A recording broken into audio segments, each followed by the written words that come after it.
So there's a ton of controversy and mixed opinion about the brand new 2023 BMW M2, and it seems like a lot of people are choosing to focus on the negative things. So in today's video, I figured I'll talk about some of the positive things I like about the new platform, some things that may actually sway you into wanting to buy this car.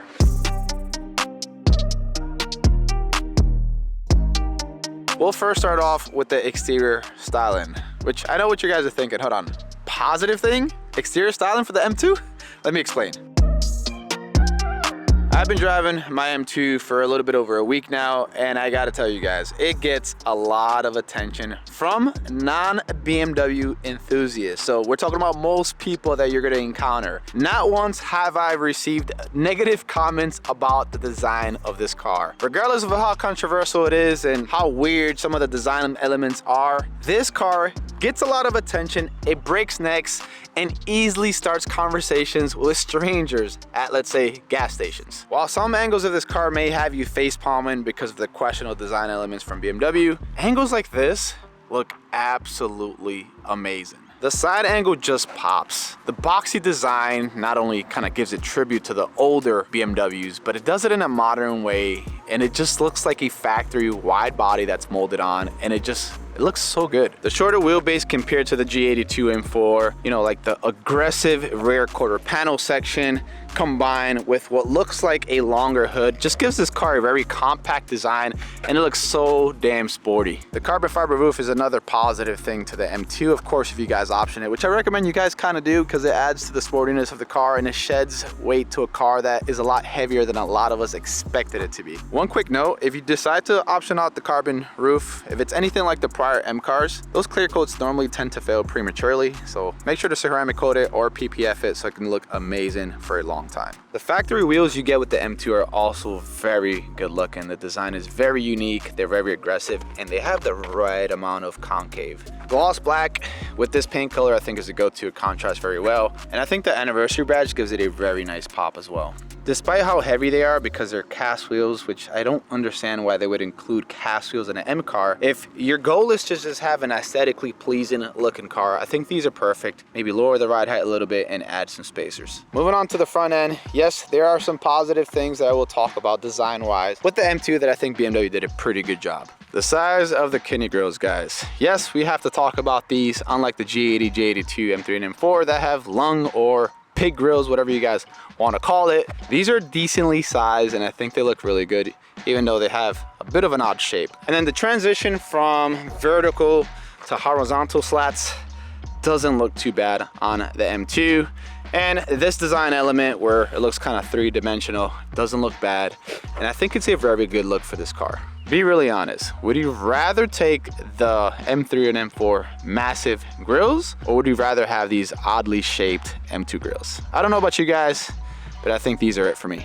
The second thing I really like about the front end of the car is the hood, the styling, how it just kind of pops up and it adds some really nice body lines. It kind of gives it more of an aggression, and I think it fits the M2 perfectly. From this angle here, you can really see the lines, the shadow, and the depth.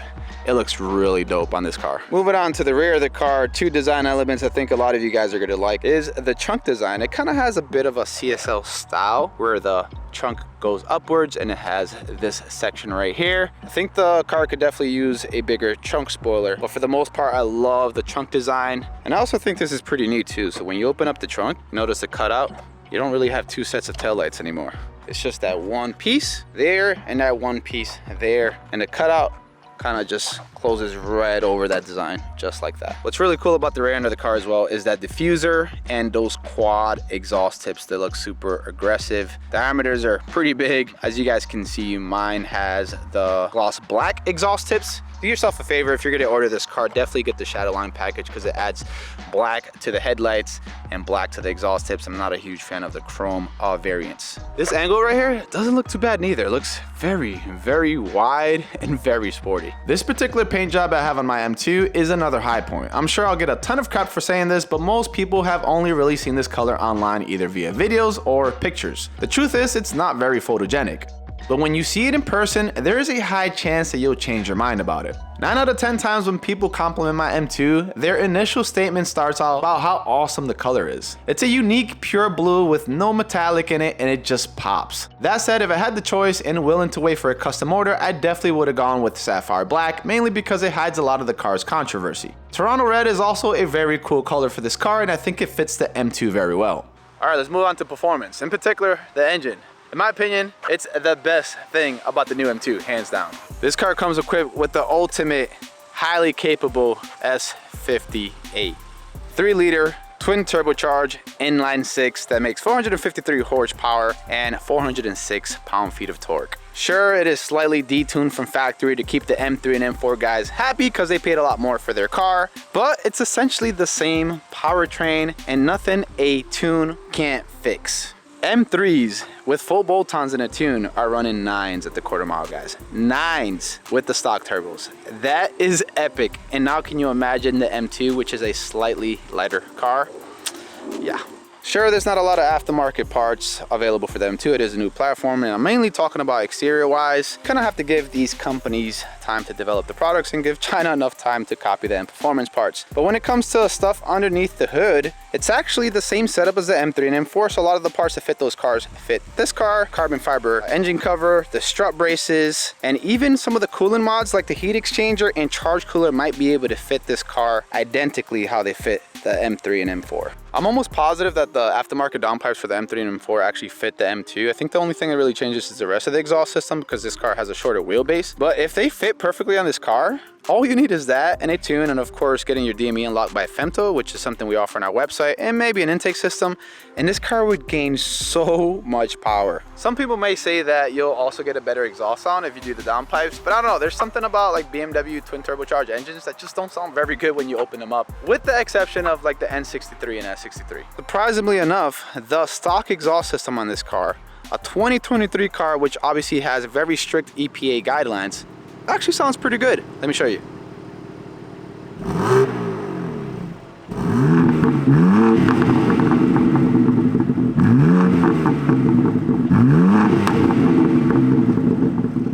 Driving the M2 is also a major highlight. Even though it's kind of tuned for performance and the suspension is supposed to be a little bit aggressive, it is very, very smooth, guys, when you're just daily driving it normally.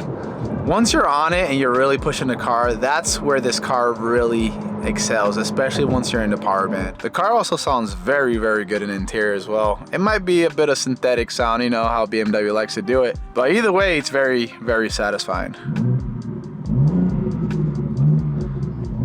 But it sounds pretty dope.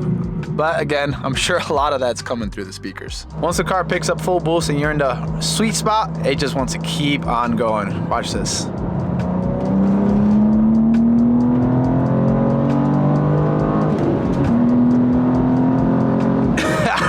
Just like that, 104 miles an hour, guys. It gets up there very, very quickly.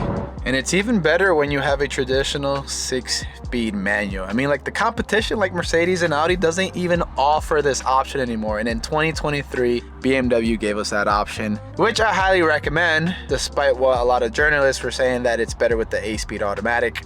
I don't know, man, save the manuals. The steering wheel also doesn't feel super synthetic, it being electric steering, unlike, you know, older models that were hydraulic. It actually feels very, very good. I have a lot more thoughts on driving impressions, which I covered in my previous M2 video, so make sure and check it out if you haven't already. I'll leave a link to that video down in the video's description. The next major highlight about the M2, which was almost my favorite, but the S58 in performance kind of top it off a little bit, I mean, it's a toss-up, is the interior.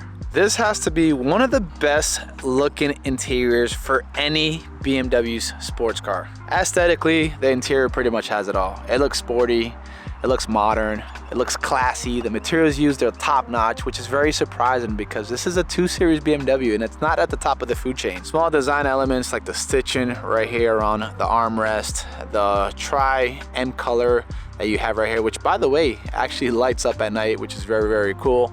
This kind of weird design that kind of stands out, and every person that I've showed this car to always kind of gravitates to this. It's very, very unique.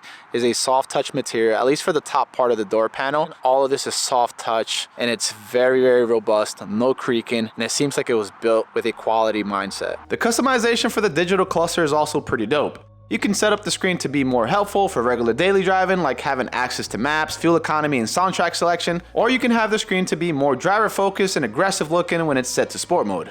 There's even a track mode that completely turns off the secondary infotainment display, so that way there's no distraction when you're driving the car at your local track.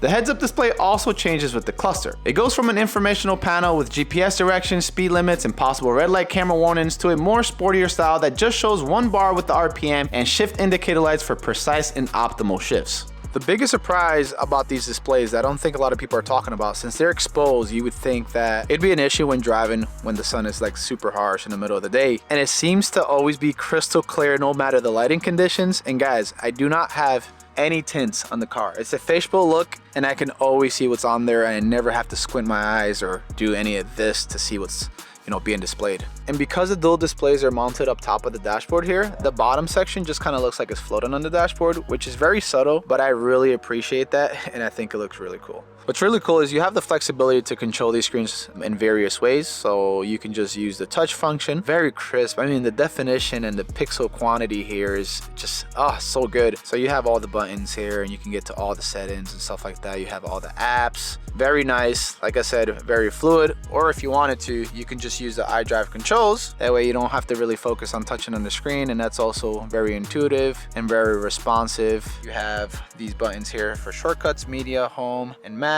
You can press down on the dial to select. You can swipe here essentially to like write words and stuff like that when you're using the GPS. You can go left, right. It's very versatile. You can choose your preference whether you want to use the touchscreen or the iDrive knob, which I mean, the iDrive knob is my go-to, and I think that's the way to go. But let's say you don't want to scroll through things like this and you want to get to things a lot more direct, and you can just use your finger to touch any of the stuff that you're looking for right here. And surprisingly enough, when you're driving the car, the touch functions are still enabled. You can't do everything, but you can do most of the stuff that you want to do, especially if you want to change the climate control, which I feel like that's a necessity when you're driving. But it's really cool that it still gives you access to, touch the screen. Obviously, you want to be very responsible when doing that when driving, because you always want to pay attention to the road in front of you. Another way you can control the apps and features on your infotainment and other stuff like putting on your windows is totally hands-free by pressing the mic button here or saying the command words for your BMW assistant. Hi, BMW. Put the windows down. Okay, I will open all the windows. That's very cool. And let's say you're looking for a specific setting, but once you go into the app icon, there's just so much to choose from and you get overwhelmed. You can just say ambient lighting. Ambience. And there you go. You have ambient lighting. It just pops up and readily available for you to change. Which kind of leads me to the next thing. This car has ambient lighting. You'll see a strip here. There's some here on the door panels. And it actually lights up under here as well. You guys can kind of see it, right? Very cool. You have a few colors to choose from, depending on the theme that you're going for. Very, very nice. Another positive thing about the interior that's commonly overlooked is that USB-C charge port to charge your device. It is actually pretty damn fast, and I really appreciate it.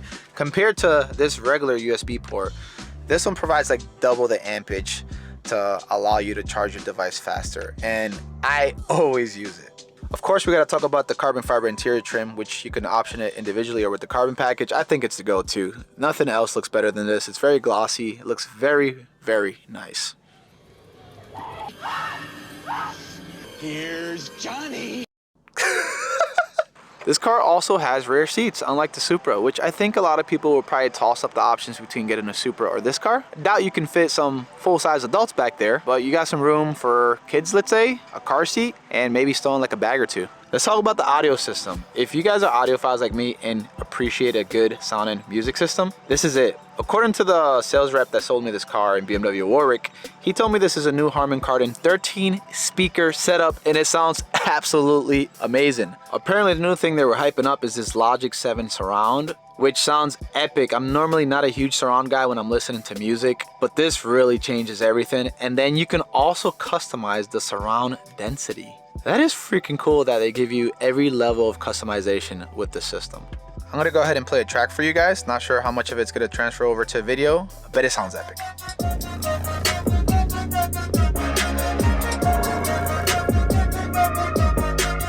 Take my word for it, it sounds very good. The highs are super crisp, the bass is perfect, and the surround makes you feel like you're at a concert. So for the interior, I left the best for last, and that is the carbon fiber bucket seats. These are absolutely amazing. I almost threw up when I found out that they were kind of bunched into the carbon package, but I wanted to give them a shot. It was really the only car available for me to purchase anyways. And I think I might be like the only guy right now with carbon bucket seats in an M2. I haven't seen any other Kia car with them. And these are epic. First drive I took was 20 hours from Rhode Island to Florida and somehow made it back with no backache, no fatigue, my butt didn't hurt. These are extremely comfortable and they're sporty at the same time. Like, how is that possible? That's some witchery right there. The M color accents onto the seat is just so good because it gives it the right pop. The M2 emblem that lights up is very cool as well. Huge positive to these seats. They save some weight, and the coolest part is the exposed carbon. So you know you're gonna get some weight savings with these seats versus the ones that the car comes with. And you even have some exposed carbon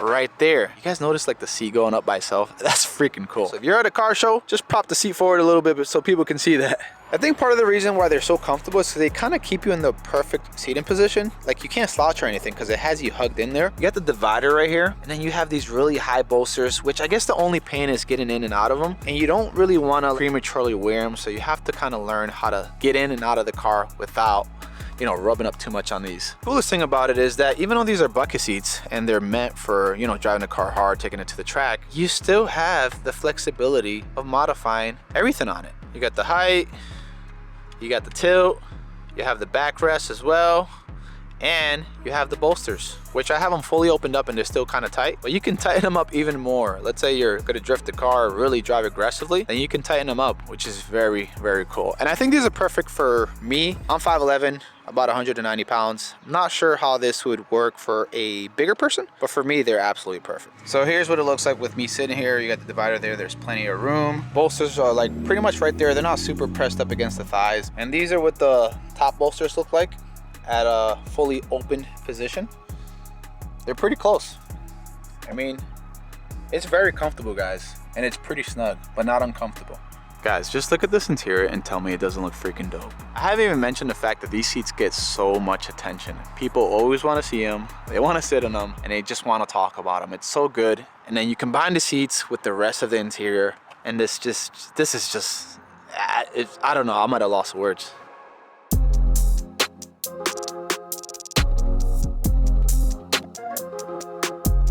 Listen guys, the car's been getting a lot of hate since it came out. So I figured I'd highlight some of the positive things, reasons why you might want to get the car. I definitely have a ton of negative things to say about this car. And if you guys want to see a video on reasons why you shouldn't buy this G87 M2, let me know down in the comment section. If you guys enjoyed the video, make sure to hit the like button. It really does help with the channel. Make sure to subscribe so you guys can catch all the future M2 content. And as always, thanks for watching. Till next time.